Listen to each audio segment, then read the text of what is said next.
오늘 본문부터 살펴보는 사도행전 12장의 내용은 교회의 핍박과 순교에 대한 이야기로 이어지고 있습니다.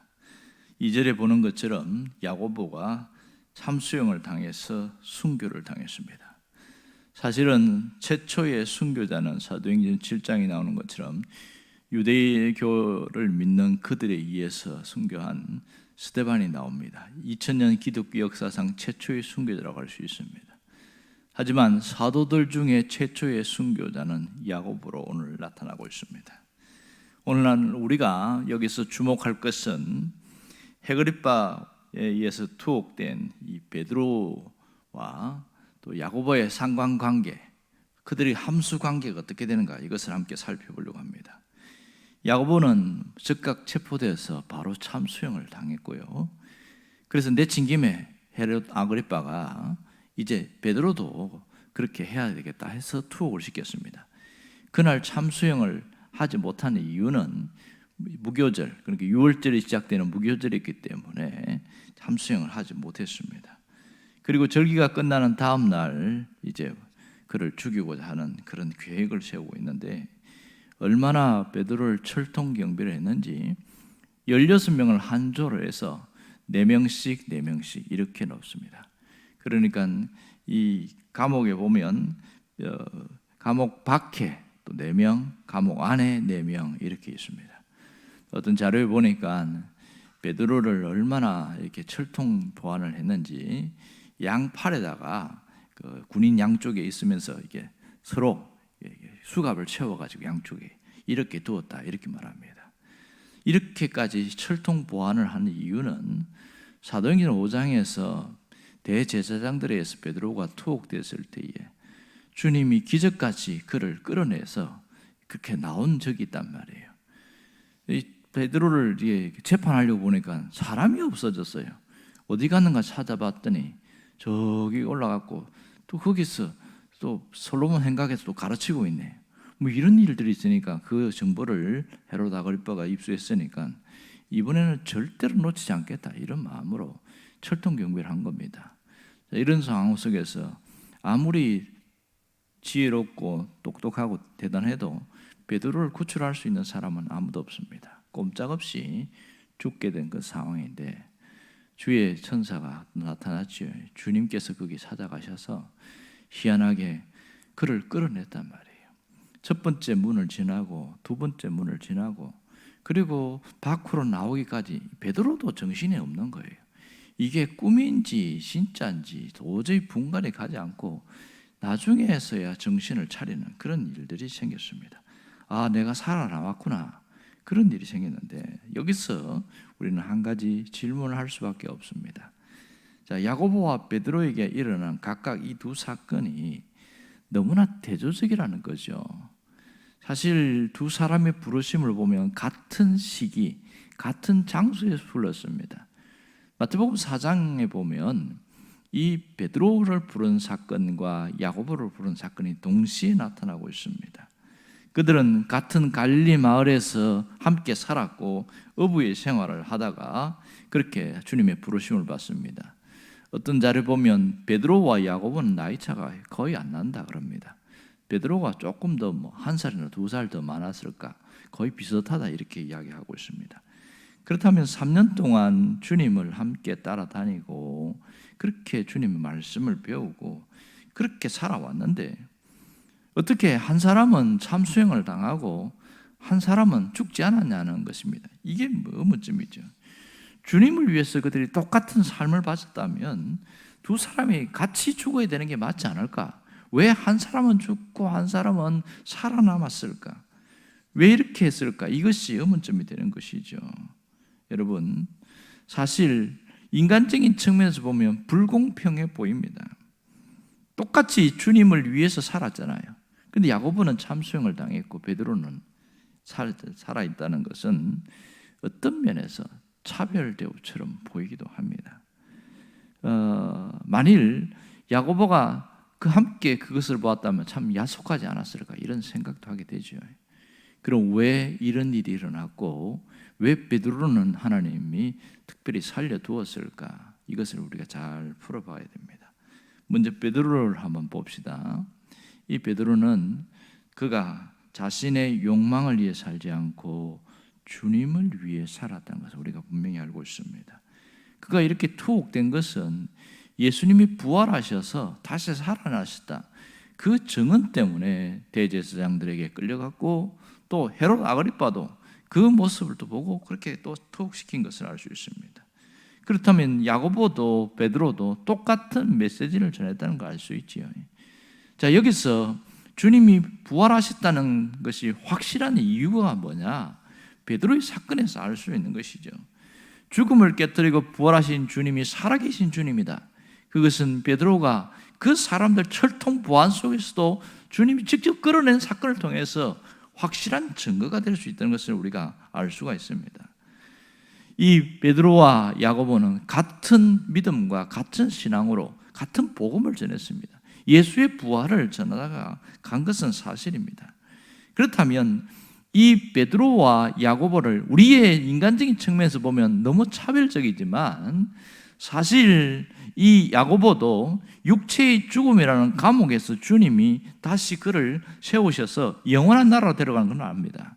그렇다면 영혼의 관점에서 봤을 때에 야고보의 죽음과 베드로의 죽음은 별반 차이가 없습니다. 약간의 더 살고 덜 살고 영혼의 관점에서는 그 큰 영향을 받지 않습니다. 중요한 것은 그들이 어떤 삶을 살았는가, 그것에 주님은 초점을 맞추고 있습니다. 유한한 인생을 살면서 얼마나 더 오래 살았느냐, 그것은 하나님의 관심사가 아닙니다. 어떻게 살았느냐가 하나님의 관심사입니다. 그들은 그리스도를 위해서 살았고 그리스도 안에서 그렇게 주님을 위해 살다가 간 가장 복되고 가치 있는 삶을 살은 사람이다, 이렇게 평가할 수가 있겠죠. 그렇다면 우리는 그리스도를 위해 산다고 하지만 우리 땅을 우리 서 있는 우리가 어떻게 살아가고 있느냐, 이것은 우리가 스스로 돌아봐야 하는 일이겠죠. 사람들은 뭔가 자신이 배경이 될 만한 것을 두고 살아가는 경우가 많습니다. 어떤 사람은 자신의 건강을 배경으로 두고 건강을 자신하면서 또 과신하고 그렇게 살아가기도 하고, 어떤 사람은 어떤 물질의 배경을 두고 그것이 나의 삶을 지탱해 줄 거라고 믿고 그렇게 살아가기도 하고, 실제로 큰 도움을 받기도 하고요. 이렇게 어떤 사람은 넓은 인맥이 있어서 어려움이 있을 때 그들의 도움을 받아서 잘 해결하고, 이런 일들이 참 많습니다. 그럼 우리는 무엇을 배경으로 하고 살아가고 있느냐, 이걸 우리가 돌아봐야 됩니다. 정말 하나님이 보실 때 얼마나 오래 살았느냐가 아니고 어떻게 살았는가를 평가하신다면 우리는 어떻게 살아야 되느냐, 이것을 스스로 생각해 봐야 된다는 것이죠. 여러분이 어떻게 사는 게 가장 가치 있는 일입니까? 그것은 그리스도를 위하여 살고 그리스도 안에서 살다가 가는 것이 가장 가치 있고 보람된 일인 것을 잊지 않기를 원합니다. 이렇게 그리스도를 위해서 산다는 것은 누구를 배경으로 삼다는 겁니까? 그리스도를 배경으로 삼고 살아간다는 것이죠. 어떤 목사님이 그런 얘기 하더만요. 자기 교회 성도 중에 사진 작가가 있는데 그분이 사진 한 장을 찍어가지고 그걸 하나 목사님한테 이렇게 액자를 갖고 가져왔는데, 뭐 간단해요. 내용은 그 나뭇가지에 하나의 나뭇잎에 초점을 맞춰가지고 클로즈업해서 그걸 찍었는데 그 뒤에 배경이 울창한 숲이었습니다. 이 그림을, 사진을 가만히 들여다보면서 아마 목사님이 이런 생각이 들더래요. 만일 이 나뭇잎을 찍었을 때 뒤에 배경이 황량한 사막이나 들판이었으면 어땠을까? 그때는 서산함과 초라함, 나뭇잎 하나가 얼마나 초라하게 느꼈을지 모른다. 하지만 그 배경이 울창한 숲이다 보니까 아주 멋있게 보인 거예요. 굉장히 아름답게 보인 거예요.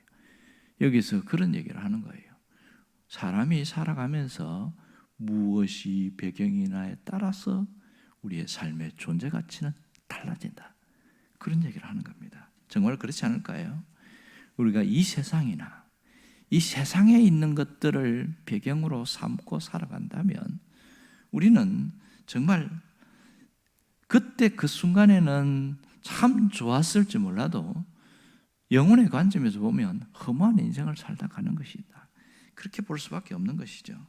여러분, 성도가 세상을 배경으로 갖고 살면 늘 남는 것은 마지막에 후회뿐입니다. 내가 그렇게 살지 말걸. 이미 시간은 지나가 버렸거든요. 돌이킬 수 없는 시간이었단 말입니다.